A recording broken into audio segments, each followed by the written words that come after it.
But scarcely were they out of sight on the narrow footway that ran between the cabin and the outer timbers of the scow when a huge roar of laughter followed them.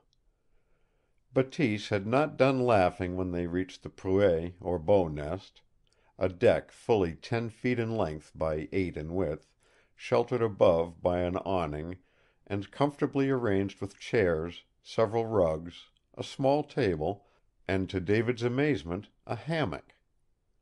He had never seen anything like this on the Three Rivers, nor had he ever heard of a scow so large or so luxuriously appointed. Over his head, at the tip of a flagstaff attached to the forward end of the cabin, floated the black and white pennant of St. Pierre Boulain. And under this staff was a screened door which undoubtedly opened into the kitchenette which Marie Anne had told him about. He made no effort to hide his surprise. But St. Pierre's wife seemed not to notice it. The puckery little lines were still on her forehead, and the laughter had faded out of her eyes. The tiny lines deepened as there came another wild roar of laughter from Bateese in the stern. "Is it true that you have given your word to fight Bateese?" she asked. "It is true, Marie Anne. And I feel that Bateese is looking ahead joyously to the occasion." "He is," she affirmed. "Last night he spread the news among all my people. Those who left to join St. Pierre this morning have taken the news with them, and there is a great deal of excitement and much betting. I am afraid you have made a bad promise.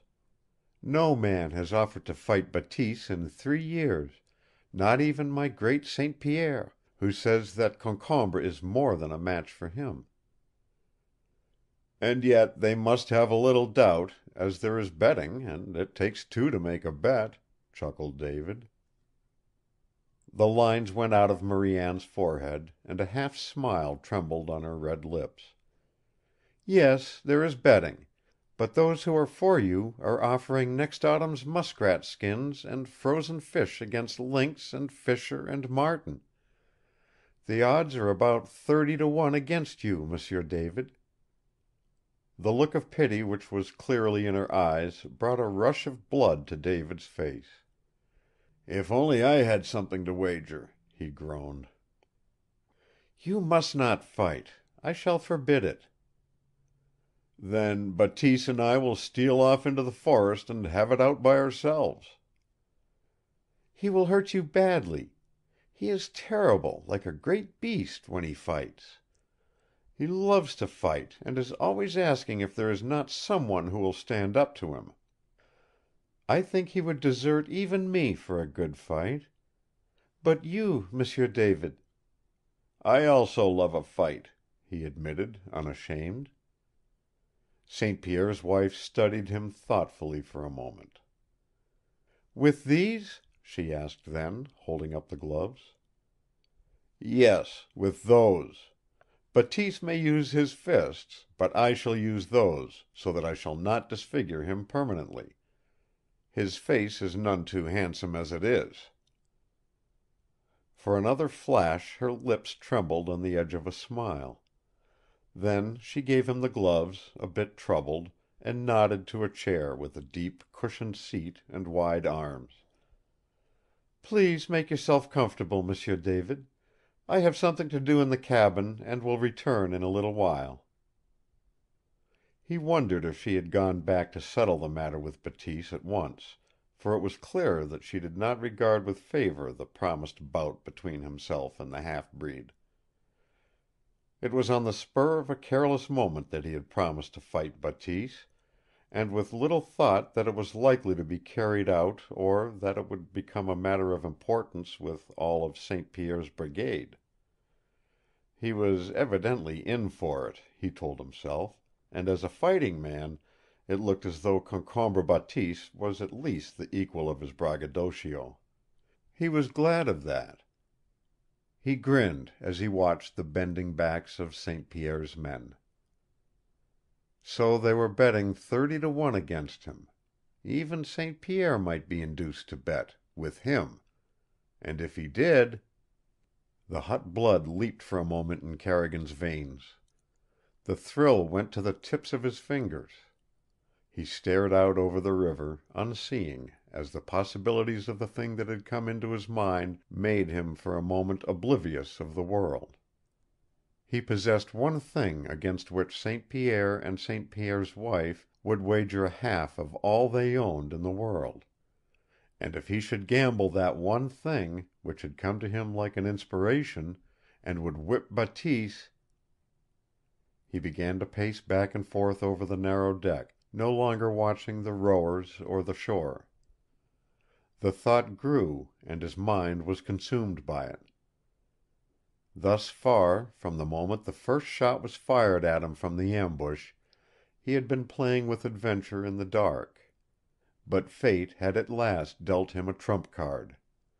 That something which he possessed was more precious than furs or gold to St. Pierre. And St. Pierre would not refuse the wager when it was offered.